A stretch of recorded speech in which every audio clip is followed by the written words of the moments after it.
देखो ये एक्सरसाइज 14.1 जहां पर कल छोड़ा था उसी के आगे हमने शुरू किया है। कल 14.1 का क्वेश्चन नंबर 1 हो गया था। समांतर माध्य निकालने की 3 विधियां बताई हैं। एक तो है प्रत्यक्ष विधि या डायरेक्ट मेथड उसको कहते हैं, दूसरी है कल्पित माध्य विधि, तीसरी है पग विचलन विधि।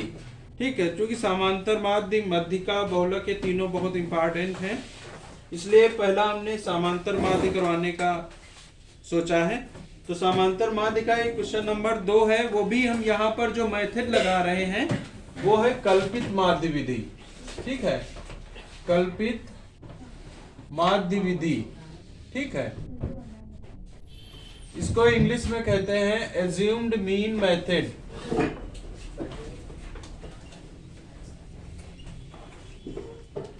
Assumed mean method. ठीक है, कल हमने बताया था जो क्वेश्चन नंबर 1 था वो था तुम्हारा डायरेक्ट मेथड से। ठीक है, यहां पर क्या करेंगे, ये पूरा क्वेश्चन में दिया हुआ है। क्वेश्चन एक बार इसका पढ़ देते हैं जो दिया गया है। किसी फैक्ट्री के 50 श्रमिकों की दैनिक मजदूरी के निम्नलिखित बंटन पर विचार कीजिए।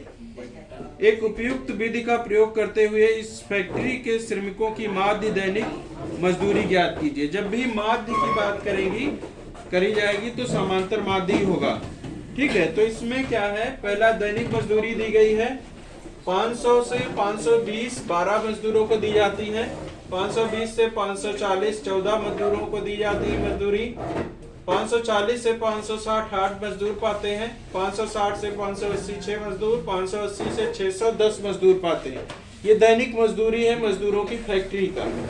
इसमें माध्य पूछा गया है कि इस फैक्ट्री के श्रमिकों की माध्य दैनिक मजदूरी ज्ञात कीजिए। माध्य का मतलब एक तरीके से एवरेज जिसको कहते हैं, एवरेज को ही यहाँ पर लिया जा रहा है। तो हम पहले इसमें जो काम किया जाएगा, कल भी जो बताया था हमने डायरेक्ट मेथड, उसमें भी वो काम किया गया था। मध्यमान निकालेंगे। मध्यमान का मतलब ये है कि जो दैनिक मजदूरी का स्लैब दिया गया है इनको दोनों को जोड़ेंगे। जैसे 500 प्लस 520 जो जोड़ेंगे तो 1020/2 हो गया।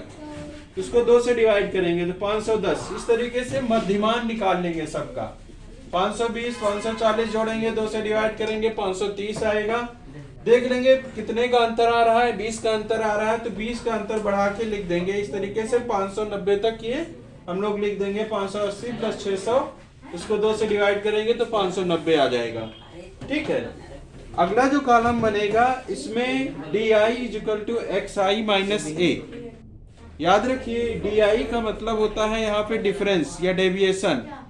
तो XI माइनस A जो है यहाँ पे कल्पित माध्य है, हमने अपनी कल्पना से उसको मान लिया है। ठीक है, कल्पित माध्य A बीज का माना जाएगा। बीज का मानने से ये फायदा रहेगा कि कैलकुलेशन हमें लगभग बराबर करनी पड़ेगी।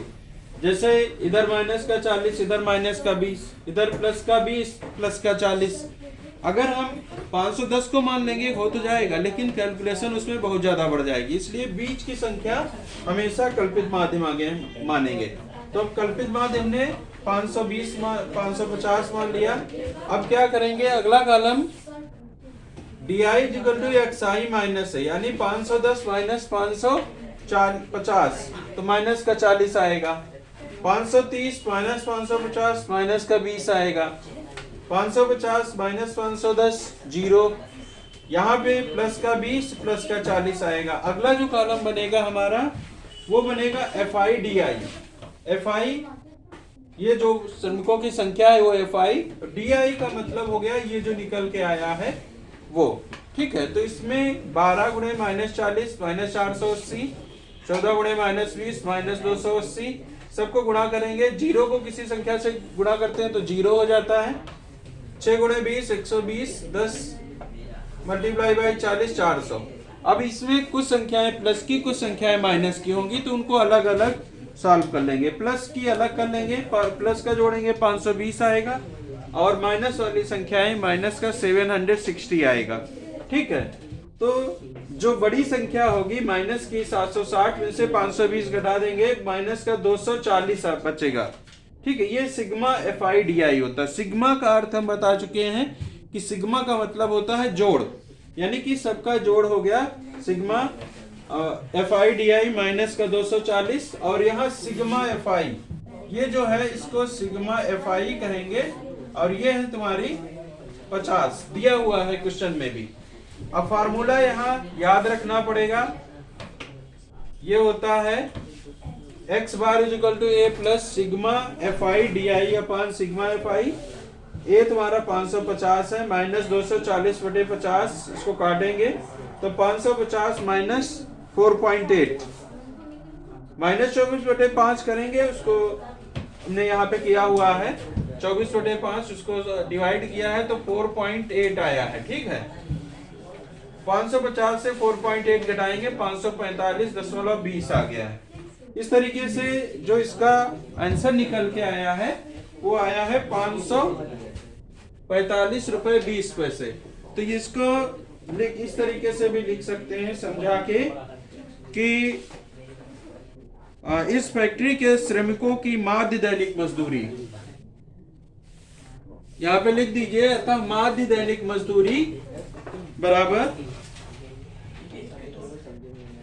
अतः माध्य दैनिक मजदूरी कितनी हो जाएगी, 545 रुपए 20 पैसे। ये आंसर इसका निकल के आएगा। ठीक है, कल जो क्वेश्चन करवाया था उसी के आगे का ये क्वेश्चन है, और चूंकि ये एग्जाम के दृष्टिकोण से इंपॉर्टेंट है, इसमें एक विधि और है पग विचलन विधि। अभी ये कल्पित माध्य से बताया, कल प्रत्यक्ष माध्य से बताया था, प्रत्यक्ष विधि बताई थी।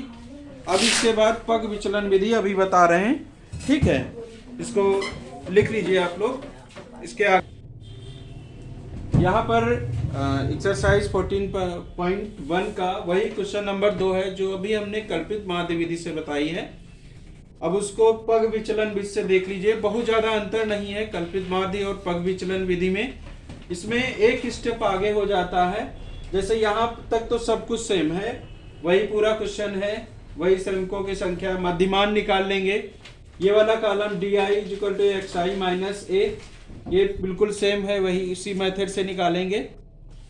अब यहाँ पर UI एक कॉलम होता है, UI equal to XI minus A upon 10। यहाँ पर देखेंगे कि कॉमन क्या है। जैसे -40, -20, 10, 40, सब में कॉमन 10 है ना, इसलिए उसको 10 से डिवाइड कर देंगे। तो यहाँ पर जो तुम्हारी मल्टीप्लिकेशन है और भी कम हो जाएगी, मतलब स्टेप डेविएशन का मतलब है एक स्टेप और बढ़ा दिया गया। ठीक है, UI XI minus A upon 10 करने से क्या हो गया, ये -4 आ गया, -2 आ गया, यहाँ 2 और यहाँ 4। अब वही कॉलम जैसे FI/DI किया था, यहाँ पर FI और UI हो जाएगी। 12 को 4 से मल्टीप्लाई करेंगे -48, 14 multiply by -2 -28, 8 multiply by 0 0, 6 multiply by 2 12, 10 multiply by 4 यानी कि 40। इधर ये सम कर लेंगे, माइनस का 76 आएगा, इधर ये प्लस का 52 आएगा। सेम कंडीशन, जो माइनस की है संख्या वो ज्यादा है तो माइनस का 24 बच जाएगा। सिग्मा FI/UI माइनस का 24 होगा। अब हमारा जो फार्मूला होता है पग विचलन विधि का, वो हो जाएगा x bar is equal to sigma A plus, ये A तो दो उसमें भी था, इसमें भी A plus sigma FI/UI upon sigma FI upon H into H, multiply में H। ठीक है, अब हमारा A कितना है, 550 है, सिग्मा FI/UI माइनस का 24 है, -24/50, और H जो है डिफरेंस, यहाँ पर H बराबर लिखा जाएगा बराबर 10, चूंकि ये अपान में 10 किया गया, और वही यहाँ पे मल्टीप्लाई कर देंगे, फिर ये उतना ही आ जाएगा 550 -240/50, 0 0 कट जाएगा। 24 को 5 से डिवाइड करेंगे, चूंकि ये माइनस का 24 बचा था तो यहाँ प्लस का था, इसलिए माइनस का हो जाएगा। 550 माइनस 4.8, 545.20 बचेगा। ठीक है, यही इससे पहले वाला भी आंसर आ रहा था, आंसर वही आएगा, चाहे आप इसको प्रत्यक्ष विधि से करिए चाहे कल्पित माध्य विधि से करिए या पग विचलन विधि, जिसको इंग्लिश में स्टेप डेविएशन मेथड करे हैं, तीनों से आंसर एक ही आएगा। ठीक है, इस तरीके से ये क्वेश्चन हमने 2 विधियों से करवा दिया है। कल हमने जो बताया था आपको, इससे पहले जो वीडियो पढ़ा हुआ है वो है तुम्हारा डायरेक्ट मेथड का। तो उससे जब संख्याएं कम होंगी तब डायरेक्ट मेथड लगाएंगे, संख्याएं जब ज्यादा होंगी यहाँ पे कैसे मल्टीप्लाई करोगे, 510 को 12 से ज्यादा मल्टीप्लिकेशन बड़ी बड़ी हो जाएंगी, उसमें टाइम ज्यादा लगेगा, इसलिए ये कल्पित माध्य विधि और स्टेप डेविएशन मेथड बताए गए हैं। ठीक है, समझ में आ गया हो तो आगे बढ़। देखिए यहाँ पर एक तुम लोगों का नया टॉपिक है बहुलक। ये भी बहुत इंपॉर्टेंट है, बोर्ड के लिए भी और प्री बोर्ड के लिए भी, जो भी एग्जाम होंगे सब में आता जरूर है। समांतर माध्य 3 विधियों से निकाला जाता है, वो पूरा हो चुका है। इसमें क्या है, बहुलक ज्ञात करना। तो इसमें बहुत ज़्यादा कॉलम नहीं बनेंगे, लेकिन फार्मूला याद करना पड़ेगा। फार्मूले में वैल्यू पुट करके केवल सॉल्व करना है आसान काफ़ी, लेकिन फार्मूला याद करना तुम लोगों का काम है, वो याद रहेगा तो आसानी से हो जाएगा। इसमें क्या है, जैसे आयु दिया गया है वर्षों में रोगियों की संख्या, ये क्वेश्चन पूरा है, इसको पढ़ देते हैं। निम्नलिखित सारणी किसी अस्पताल में विशेष वर्ष में भर्ती हुए रोगियों की आयु को दर्शाती है। उपरोक्त आंकड़ों के बहुलक और माध्य ज्ञात कीजिए। चूंकि माध्य हम बता चुके हैं इसलिए बहुलक केवल बता रहे हैं यहाँ पर। दोनों केंद्रीय प्रवृत्ति की मापों में तुलना कीजिए और उनकी व्याख्या कीजिए। ठीक है, तो बहुलक निकालना मेन उद्देश्य है यहाँ पर। तो सब कुछ देख लेंगे, क्वेश्चन लिख लेंगे। इसमें रोगियों की संख्या जो सबसे ज्यादा दी गई है बहुलक उसी को कहते हैं। यानी बहुलक जो हुआ हमारा 23 रोगियों की संख्या है, किस वर्ष में, किस वर्ष के 35 से 45 के बीच की। तो बहुलक वर्ग हमारा हो गया 23, इसको बहुलक वर्ग कहेंगे। इसमें L बराबर हमारा हो जाएगा 35। L मतलब होता है लोअर, ये उच्च सीमा निम्न सीमा, तो निम्न सीमा L बराबर होता है 35। ठीक है, 35 से 45 है तो निम्न सीमा हो गई 35, L बराबर 35। F1 बहुलक वर्ग का जो सामने का होता है वो लिखा जाएगा, बहुलक वर्ग की संख्या, जैसे F1 बराबर 23। F2 क्या हो जाएगा, बहुलक वर्ग से नीचे की संख्या 14, F2 14 हो गया। F0 बहुलक वर्ग से ऊपर की संख्या। ऐसे याद किया जाएगा कि F1 बहुलक वर्ग, F2 बहुलक वर्ग से नीचे की संख्या और F0 बहुलक वर्ग से ऊपर की संख्या। ठीक है, H क्या होता है, H डिफरेंस होता है 45 माइनस 35, 10 आ जाएगा। सारी वैल्यूज लिख लीजिए, F1 23, F2 14, F0 21, L 35, H बराबर 10। इसका फार्मूला बहुलक बराबर L प्लस, ये पूरा फार्मूला है, L plus F1 minus F0, 2F1 minus F0 minus F2 into H। सारी वैल्यू पुट कर देंगे, 35, 23 माइनस 21, 2 गुणे 23, 2F1, F1 23 है तो 2 गुणे 23 माइनस F0 21 है, माइनस 14 यानी F2। इसको सॉल्व करेंगे, 23 से 21 जाएगा, 2 बचेगा, यहाँ 46 में 35 माइनस हो जाएगा, माइनस माइनस अलग जुड़ जाते हैं, 46 से 35 जाएगा, 11 बचेगा।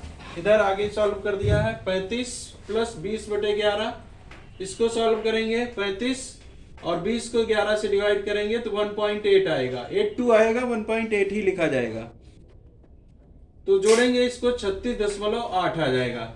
तो बहुलक आया इसका 36.8, यही इसका आंसर है। ठीक है, बहुत सिंपल सी विधि है, इसको आप लोग समझ लीजिए।